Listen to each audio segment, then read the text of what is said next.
하나님의 말씀을 나누겠습니다. 하나님의 말씀은 누가복음 22장 24절에서 27절 말씀 되겠습니다. 또 그들 사이에 그중 누가 크냐 하는 다툼이 난지라 예수께서 이르시되 이방인의 임금들은 그들을 주관하며 그 집권자들은 은인이라 칭함을 받으나 너희는 그렇지 않을지니 너희 중에 큰 자는 젊은 자와 같고 다스리는 자는 섬기는 자와 같을지니라. 앉아서 먹는 자가 크냐 섬기는 자가 크냐 앉아서 먹는 자가 아니냐 그러나 나는 섬기는 자로 너희 중에 있노라. 아멘. 오늘 저는 누가복음 22장 24절 27절 말씀을 가지고 실천적인 신앙에 대한 부분들을 좀 살펴보려고 합니다. 그래서 오늘 예수님께서 하신 말씀 중에서 끝부분이죠. 27절에 나는 섬기는 자로 너희 중에 있노라. 예수님의 이 말씀을 중심으로 해서 오늘 말씀을 나누려고 합니다. 우리 예수님께서는 우리의 구세주이시고 성자 하나님이시기도 하지만은 그러나 영원한 스승이 되기도 하십니다. 그 가르침이 우리 삶에 또 영적인 육적인 또 모든 삶의 전반적인 부분에 가장 기본이 되고 완전하신 가르침이죠. 그래서 오늘 우리 그리스도인들은 세상에서 어떠한 삶을 살아야 되는가를 예수님의 가르침을 통해서 깨닫고 그리고 실천에 옮기는 그런 시간이 되기를 주님의 이름으로 축원합니다. 오늘 본문은요, 예수님께서 진정한 스승의 모습을 몸소 실천한 내용을 담고 있습니다. 예수님께서는 십자가의 죽음을 앞두고 있었고 그리고 제자들과 마지막 유월절 만찬을 지금 보내고 있습니다. 이게 오늘 본문의 배경입니다. 그리고 그 자리에서 유월절 만찬 때 예수님께서 어떻게 죽으실지를 말씀하시죠. 그래서 떡과 포도주를 통해서 당신의 몸과 살의 그 희생을 언급하시는 내용이 오늘 본문의 배경이 되는 겁니다. 그래서 예수님께서는 유월절 어린 양처럼 당신을 우리를 위해서 희생하신다, 죽으신다라는 그 이야기를 하고 계시는 거죠. 그래서 다시 오실 때까지 십자가에서 당신을 내놓으실 거고 그리고 그러한 모습을 이 성찬식을 제자들이 기념하기를 원하셔서 기념하라고 명령을 하신 거죠. 그런데 이 귀한 가르침의 자리에서 제자들 사이에서 소위 볼썽사나운 모습을 오늘 본문에서 보게 됩니다. 24절에 그렇게 시작합니다. 또 그들 사이에 그중 누가 크냐 하는 다툼이 난지라. 다툼이 났다 그랬습니다. 어떤 다툼이냐? 누가 크냐? 누가 크다? 내가 키가 170이다, 180이다 이게 아니라 누가 예수님의 가장 가까운 상속에 앉을 것이냐. 그러니까 누가 인정받는 존재고 누가 더 권위가 있고 그런 존재냐. 이걸 놓고 서로 다툰 겁니다. 근데 이게 지금 이 시점이 어떤 시점이라고? 예수님께서 유월절 만찬을 통해서 당신이 십자가에서 죽으실 것을 말씀하는 그 정말 비장한 각오를 가지고서 말씀하는 그 시간이란 말이에요. 그 시간에 당신이 죽음을 앞두고 어떻게 내가 죽을 것이고 그리고 그러한 나의 죽음이 헛되지 않도록 늘 기념하면서 이 그리스도인의 삶을 살라고 말씀하고 있는데 그런데 누가 더 크냐라는 문제를 가지고서 제자들은 다투고 있는 거예요. 얼마나 민망한스러운 장면입니까? 예수님을 비장한 각오로 말씀하고 있는데 당신의 죽음을 앞두고 그 이야기를 해주고 있는데 네가 크니 내가 크니 내가 힘이 세니 내가 더 권위가 있니 권세가 있니 어쩌네 하면서 내가 더 대접받아야 된다는 둥 이래가면서 싸우고 있는 거예요. 그런데 우리가 24절에 보기에 아주 특이한 부분이 있죠. 뭐 어떤 부분이 있을까요? 또 그들 사이에 이 또라는 말의 맨 앞에 나오는 것을 우리가 주목해야 됩니다. 즉 제자들이 누가 크냐라는 이 다툼은 하루 이틀 있었던 싸움이 아니라는 것이죠. 늘 자주 일어나는 그런 일이었대요. 반복적으로. 그러니까 이번이 처음이 아니라는 거예요. 이 자리 다툼의 문제는요. 제자 공동체 사이에서 오랫동안 있었던 발생했던 문제라는 것이죠. 그러니까 이런 갈등을 계속해서 제자들은 겪고 있는 거예요. 내가 쟤보다 더 잘났는데 내가 더 대접받아야 되는데 내가 인정받고 있었는데 예수님은 나를 더 사랑하는데 막 이래가면서 서로 다투고 있는 거죠. 누가복음 9장 46절에 보게 되면요. 제자 중에서 누가 크냐 하는 변론이 일어나니 그랬어요. 우리가 지금 읽은 내용은 누가복음 22장이잖아요. 그죠? 누가복음 9장에도 그런 내용이 나와요. 근데 그 전에 이 복음서들 보면 이 다툼의 내용들이 많이 다루고 있습니다. 서로 누가 다투냐. 그러니까 이 다툼에서 예수님께서 안 되겠으니까 어린아이를 불러다가 앞에다 놓고 이 어린아이 같이, 그죠? 정말 이 겸손하게 섬기는 자가 크다고 얘기를 해주지 않습니까? 여러분 생각해 보세요. 지금 이 제자들이 한테 예수님이 이야기하시는 시점이 어느 시점이냐면 십자가에서 당신이 내놓으실 죽음을 앞에 두고 있는 내용이에요. 그러면 예수님이 공생애적인 사역이 3년이란 말이에요. 그죠? 공적 사역을 하고 있는 그 시점이 3년이 되는데 3년 동안 제자들은 예수님을 쫓아다녔어요. 동고동락하면서 함께 먹고 마시고 배우면서 그 가르침과 그 모습을 보고 함께 했던 기간이 3년이에요. 처음에는 그 인간의 본성을 아직 다듬어지지 않아서 그럴 수도 있고 가르침을 받지 못해서 그럴 수도 있다 하고 이해가 되는데 3년 동안 쫓아다니면서 함께하면서 늘 곁에서 눈여겨봤던 그 제자들이 아직도 누가 더 크냐라고 갖고 싸우고 있다는 거죠. 그러니까 참 이 모습은요, 참 안타까운 모습이 될 수 있죠. 이런 제자들의 모습을 보시고 예수님은 세상의 가치를 오늘 본문에서 이렇게 묘사를 합니다. 25절을 볼까요?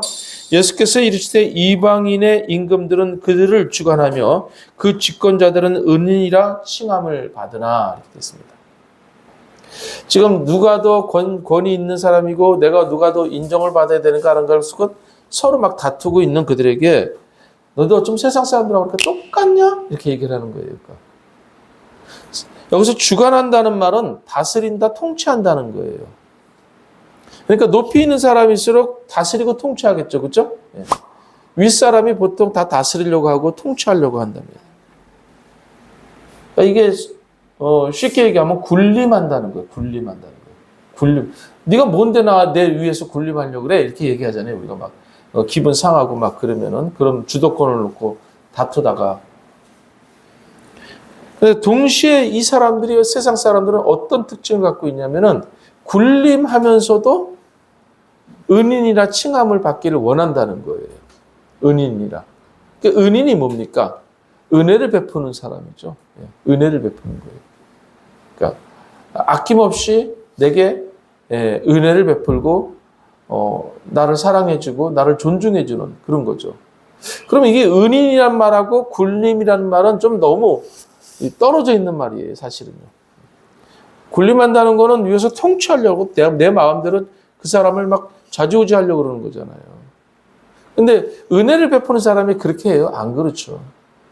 은혜라는 것은 은혜를 베풀고 그런 사람, 은인은 그 사람을 존중해주고 그 사람을 배려해주고 격려해주고 사랑해주고 도와주는 역할을 하는 거지. 넌 내 마음대로 해야 돼. 그래서 움직이게 하지는 않는다는 것이죠. 근데 세상 사람들의 가치가 그거예요. 이중성을 가지고 있다는 거예요. 아주 막 간쓸게 다 빼주는 것 같이 얘기하면서 사람을 막 다스리려고 그러고 군림하려고 그러고 그게 세상 사람들 갖고 있는 특징들이죠. 그러면서 은인이나 칭함받기를 좋아한다. 우리는 이것을 이중성 또는 위선이라고 얘기합니다. 일단 근데 이게 권력을 갖고 있는 사람들만 얘기하는 게 아닙니다. 일반적인 사람도 다 그런 속성을 갖고 있어요. 우리도 그런 속성을 갖고 있습니다. 조금 누군가가 내 신분과 내 저기를 인정해주지 않으면은 이제 그때부터 틀어지고 그리고 인정해주려 하면은 좀 존중해주고 인정해주면은 그게 마치 무슨 큰 권세를 얻은 것 마냥 그렇게 막 함부로 사람을 막 이제 대하기도 하고 그러지 않습니까? 근데 이게 종교인들에게도 마찬가지로 나타나는 거죠. 교회 안에서도. 목사님들 관계에서도 그래요, 보게 되면은. 그 보면 무슨 뭐 노회장이 되니 총회장이 되니 이런 거를 하고 나면 이상하게 목소리가 변해졌더라고요. 내가 뭐가 좀 특권이 있거나 어떤 사람들 앞에 좀 특별한 그런 대우를 받을 때는 정말 더 겸손해져야 되는 거죠. 그게 우리가 꼭 필요합니다. 그게 없으니까 갑질을 하고 그렇게 되는 겁니다. 예. 어쨌든 그 당시에도 이 종교적 권력자인 바리새인과 사두개인들, 서기관들 이런 사람들이 이런 모습을 보였다는 것이죠. 그래서 그들은 자신의 권력과 그리고 간사한 지혜를 이용해서 백성들을 위해 군림하려고 했습니다. 그래서 예수님께서도 그들을 비판하기를 하루살이는 더럽다고 걸러내고 낙타는 삼킨다 이렇게 표현해요. 오직했으면 과부의 재산까지도 삼킨다고 얘기합니다. 그 당시에는 노약자들, 그 다음에 어린아이들, 그 다음에 홀로 된 여인들은 이 어떤 자기 그 재산권을 주장하기가 힘들어요. 이스라엘 사람들 갖고 있는 특징이. 그러니까 그거를 이용해서 그 재산을 갈취하거나 그렇게 노동력을 착취하거나 이렇게 한단 말이에요. 그러니까 그렇게 하는 악한 모습이 누가 있으냐면 일반인도 아닌 종교 지도자가 그랬다는 거죠. 하나님의 말씀을 연구해서 그걸 가르치는 사람들이 그런 거예요. 하나님의 말씀을 몰라서 그런 게 아니에요. 그럼에도 불구하고 그렇게 이중성을 가지고 위선적으로 행동했다는 거죠. 그래서 사람들한테 은인으로 칭찬받기를 원하고 또 존경받기를 원하니까 어떻게 했어요? 우리 성경에 보게 되면 그들은 사람들이 많은 데 가서 손을 들고 하나님 앞에 기도했다 그랬지 않았습니까? 아니 그냥 골방에 들어가서 기도하면 되지. 사람 없는 데서 그냥 조용히 좀 나라와 민족을 위해서 백성들을 위해서 자기 자신을 가족을 위해서 기도하면 되지. 왜 꼭 밖에 나가서 사람들 많은 데 가서 손 두 손 올리고 눈물을 흘리면서 기도하냐는. 왜 그래요? 알아주길 원하고 내가 이렇게 거룩한 사람이고 내가 이렇게 하나님 앞에 신실한 사람이고 너희들을 사랑한다. 그러니까 나를 존경하고 나를 따르라 이거죠. 그러니까 실제로 거기에 그 위선에 속아서 그들을 존경하는 사람들도 많았어요. 그런데 예수님께서는 그들의 위선을 꿰뚫어 보았죠. 그래서 대표적으로 한 말씀이 있었죠. 뭐예요? 회칠한 무덤들아. 회칠한다는 건 뭐예요? 무덤인데 무덤이 이렇게 보게 되면 좀 의심스럽잖아요. 근데 이거 이쁘게 꾸민 거예요. 이쁘게 꾸면 뭐예요? 그 안에는 우리가 알고 있듯이 그렇죠? 아름답지는 않지 않습니까? 죽음이 있지 않습니까? 그런 모습을 가지고 있다는 거죠.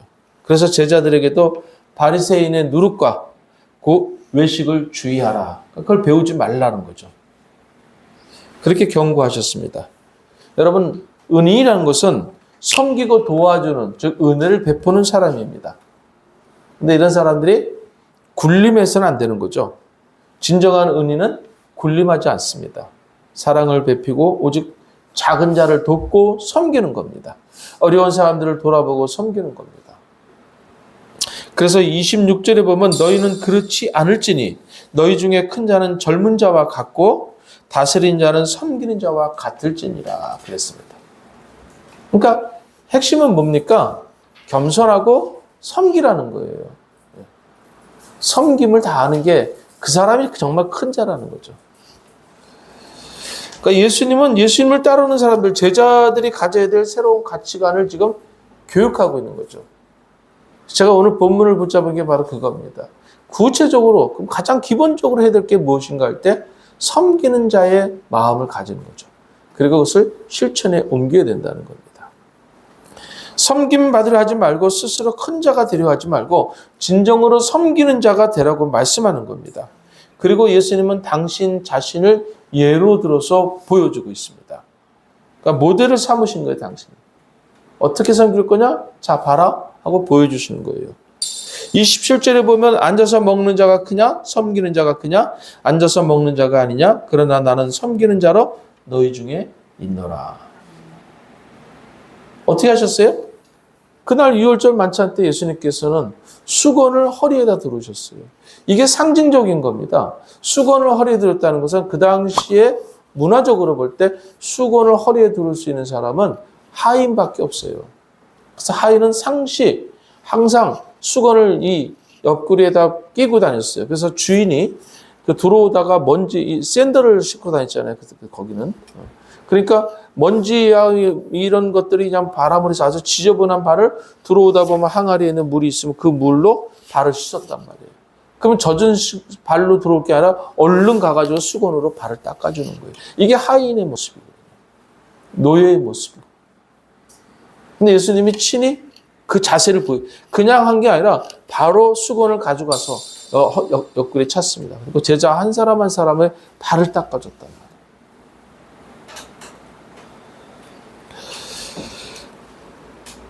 예수님께서는 이 예수 공동체에 대해서 이야기를 하고 있는 거예요.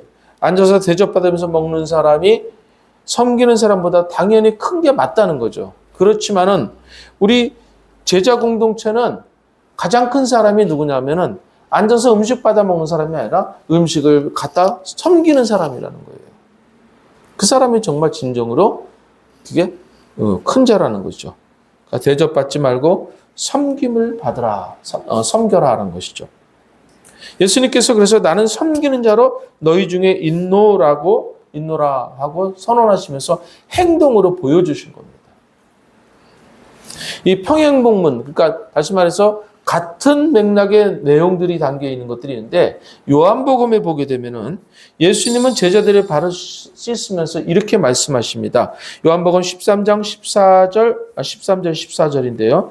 같이 한번 읽어보겠습니다. 시작. 너희가 나를 선생이라 또는 주라 하니 너희 말이 옳도다. 내가 그러하다. 내가 주와 또는 선생이 되어 너희 발을 씻었으니 너희도 서로 발을 씻어주는 것이 옳으니라. 아멘.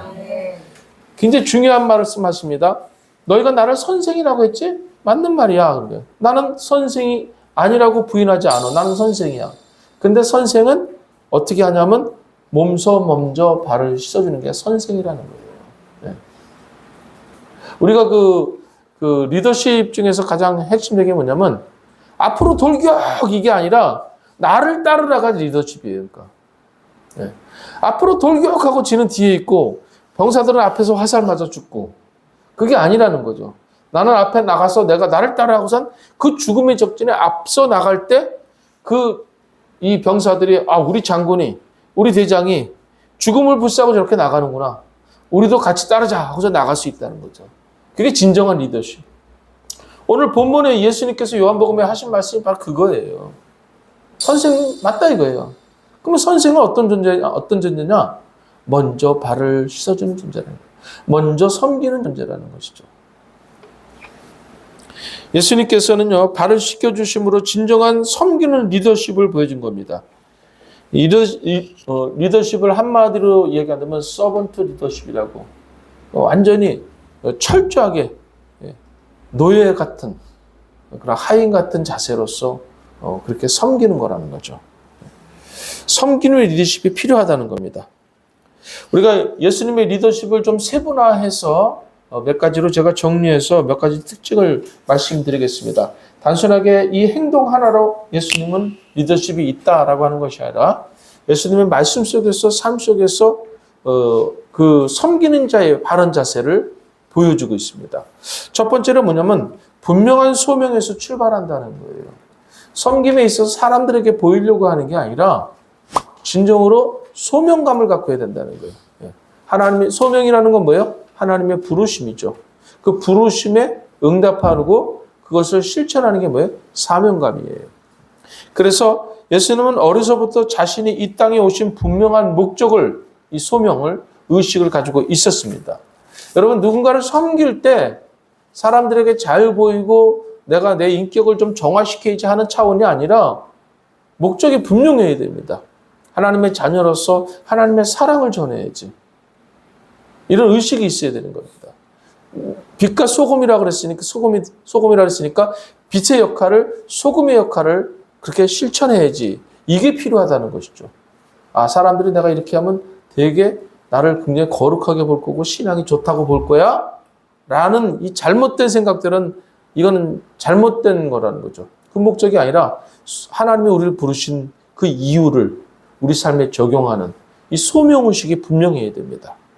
예수님이 그러셨어요. 그래서 예수님이 하신 게 뭡니까? 예수님이 하신 것은 하나님의 나라를 선포했어요. 내가 누구다고 얘기하지 않았어요. 하나님의 나라에 대해서 이야기를 했습니다. 하나님의 나라의 백성은 어떻게 살아야 될 것인가 이야기를 했습니다. 그래서 예수님께서 그 메시아로서 주어진 희생을 주 임무를 가지고 자신의 인생의 삶 속에서 그것을 표현하신 거예요. 그리고 제자들에게 뭐라 그랬어요? 나는 선한 목자라 나는 양을 위하여 목숨을 주러 왔다 하고 말씀하세요. 예수님 그러신 거예요. 그 분명한 소명의식이 있었던 거죠. 우리도 우리의 직분안수를 위해서는 어떻게 돼요? 이 직분안수라는 게 뭐예요? 하나님의 자녀로서의 삶의 모습에 대해서 그것을 완수하기 위해서는 어떻게 됩니까? 우리도 이 하나님 나를 왜 부르셨는가를 분명히 알아야 됩니다. 나는 왜 살아야 되는가를 알아야 돼요. 돈 잘 벌어서 잘 먹고 잘 사는 게 아니라 많은 죽어가는 영혼도 소망이 없는 영혼들에게 정말 소망을 주고 생명을 전할 수 있고 진정한 삶의 가치를 전할 수 있는 이 소명의식이 우리 그리스도인에게 있어야 되는 거예요. 그래야지 세상이 변화될 수 있는 것이고 이 변화 속에서 일어나는 것이지 돈으로 정치로 정책으로 절대로 세상은 변화되지 않습니다. 여러분 보시지 않습니까? 직접 몸으로 느끼고 살아왔지 않습니까? 두 번째로 뭐냐면 예수님은 분명한 비전을 제시한다는 거예요. 제시한다는 건 뭐냐면 같이 공유한다는 거예요. 이 비전을 같이 공유하는 거예요. 이 거룩한 사역, 삶의 목적을 갖다가 나 혼자만 하는 게 아니라 내 가족들도 그거 행할 수 있도록 도와주고 함께 해주는 거, 알려주는 겁니다. 그리고 그것을 실천해 보면서 같이 하도록 만들어가는 거죠. 교회 공동체의 핵심이 뭡니까?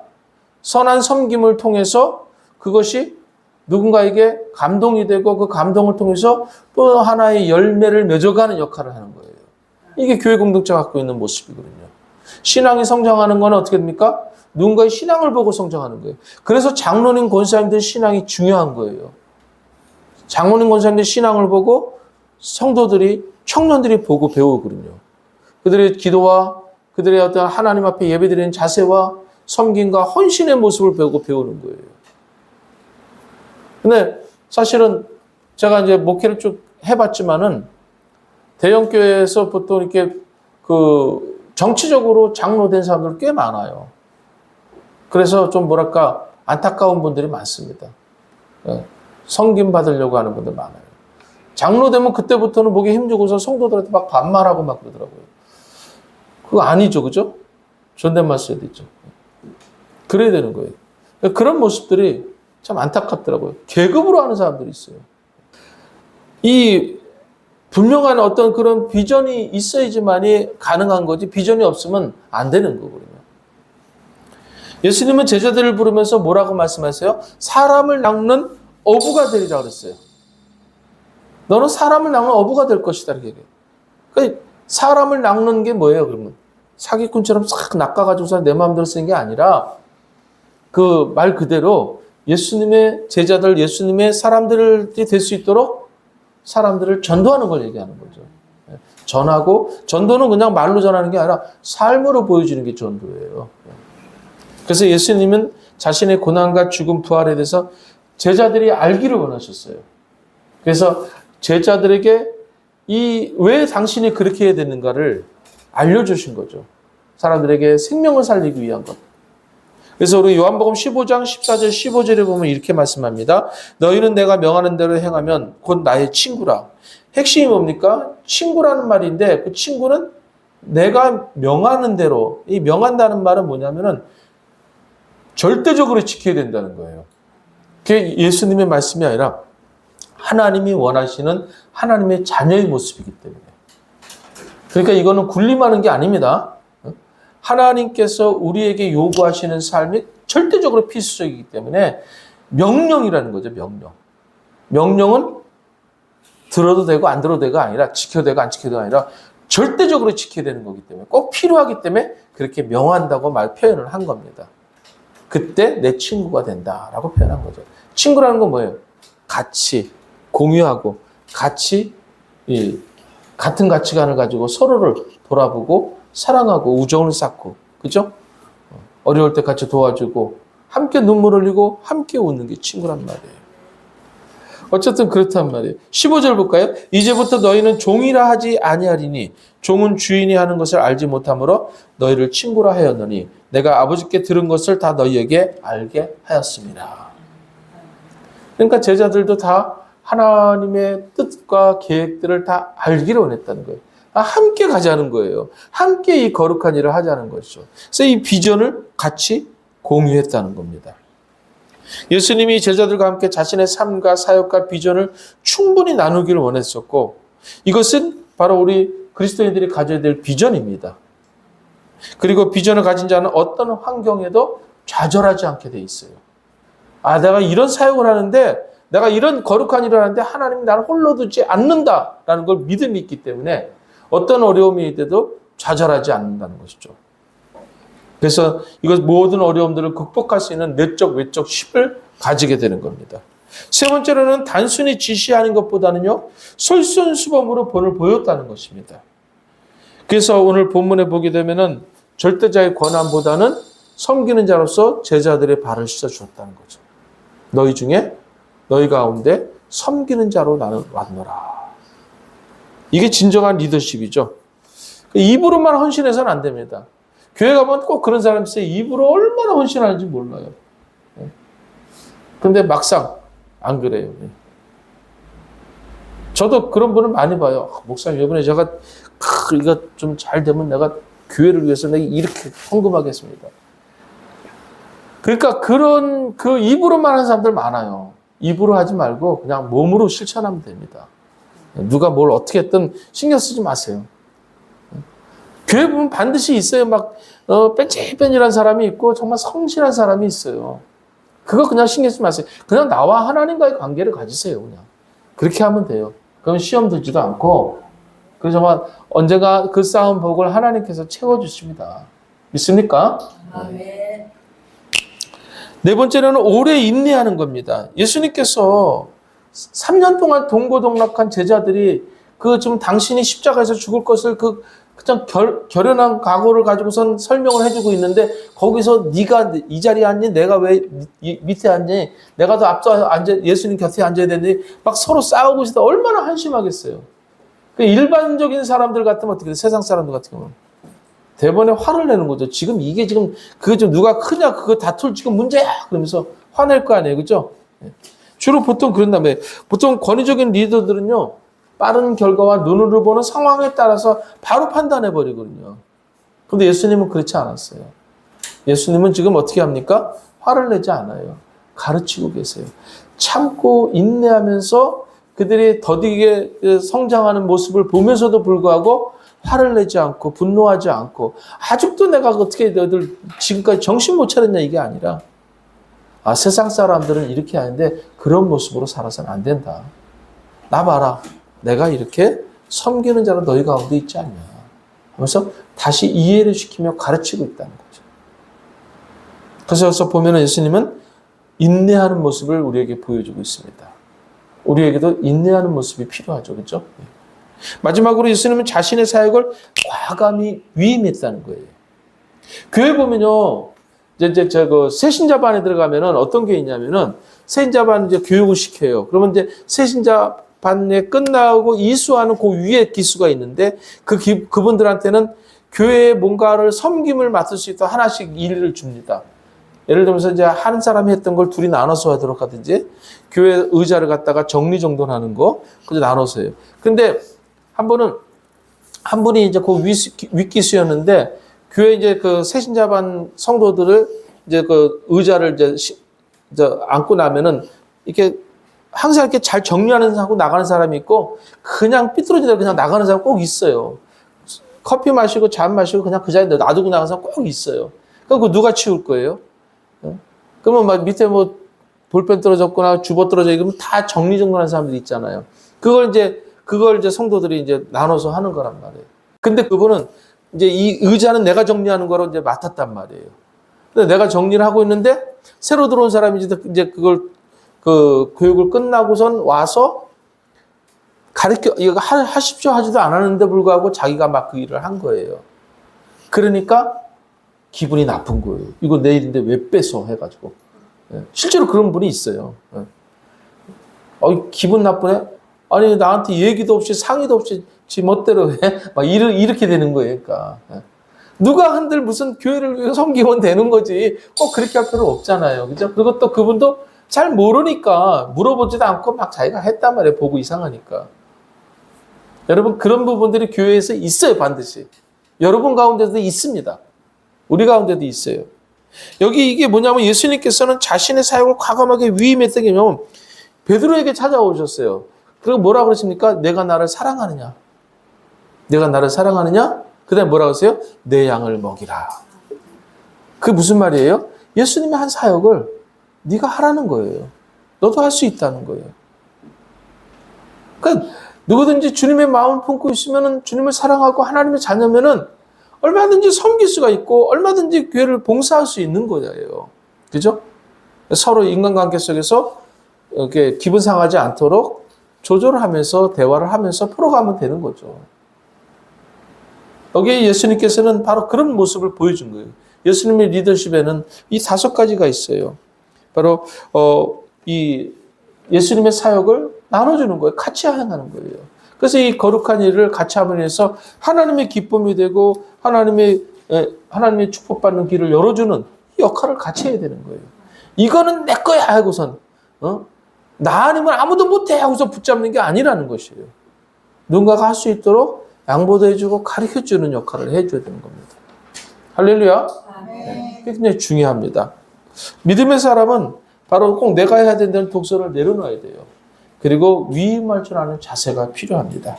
이게 성숙한 성도의 모습입니다. 예수님께서는 제자들에게 사역을 위임하신 것에 요한복음 13장 14절에 이렇게 말씀합니다.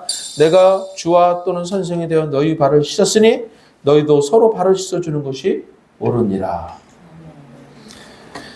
예수 믿는 것은 가치관의 선택입니다. 예수님의 비전을 공유하는 것, 그리고 그분이 걸어가신 길을 함께 그것을 그 발걸음을 따라가는 것, 이게 예수님을 믿는다고 하는 것입니다. 내 방식대로 내가 생각하는 내 가치관대로 하는 게 아니라는 것이죠. 우리는 종종 교회 안에서 자기 가치관대로 자기 생각대로 하는 사람들을 많이 봐요. 저는 제가 존경했던 그 교수님은 목사님이셨는데 그분은 저를 굉장히 사랑해 줬어요. 그래서 학교에서 만났는데 저한테 그래 학교 등록금은 좀 어때? 그래서 아직 못 냈는데요. 그랬더니 그래요. 와, 불러가지고선 그 교수들이 추천해주는 등록금인데 장학금 저 추천해 준 적이 있었거든요. 그분 밑에서 사역을 했는데 항상 하는 소리가 그거예요. 가장 깨끗한 옷으로 깔끔하게 입고 항상 단정한 그런 용모와 어떤 적으로 성도들 앞에 서야 된다. 왜냐하면 하나님의 대사기 때문에. 대사가 지멋대로 청바지 쫙 입고 막 그냥 슬리퍼 질질 끌고 다니면서 탁 있으면은 그 누가 대사로 봅니까? 예? 권위도 떨어지고 나라를 대표하는 사람인데 안 그래요? 깨끗하게 잘 단정히 하고 예배 드리는 것도 마찬가지예요. 내 마음대로 드리는 게 아니라 이게 나라의 법에 따라서 예배 드리는 거란 말이에요. 하나님의 나라의 법에 따라서. 그렇게 해야 되는 건데 그 자기 마음대로 하는 사람들 많이 있어요. 성도들도 마찬가지고 교육자들도 마찬가지예요. 그런 부분에서는 그건 굉장히 잘못된 거잖아요. 그죠? 이게 뭐예요? 예수 믿는다는 것은 가치관을 공유하는 거예요. 그분의 삶과 그 모습들을 같이 내가 배우고 따라가는 거예요. 그게 진정으로 예수 믿는다고 얘기하는 거죠. 오늘 말씀에서 우리가 예수님의 가르침으로 우리의 삶과 신앙 공동체 안에서 누가 더 많이 섬길 것인가라는 주제로 신앙생활을 해야 될 줄 믿습니다. 아무쪼록 우리 교회는 주님의 마음을 품고 예수님의 가르침을 따라 서로 섬기고 사랑하는 믿음의 공동체가 되기를 예수님의 이름으로 축원합니다. 기도하겠습니다. 하나님 아버지 감사합니다.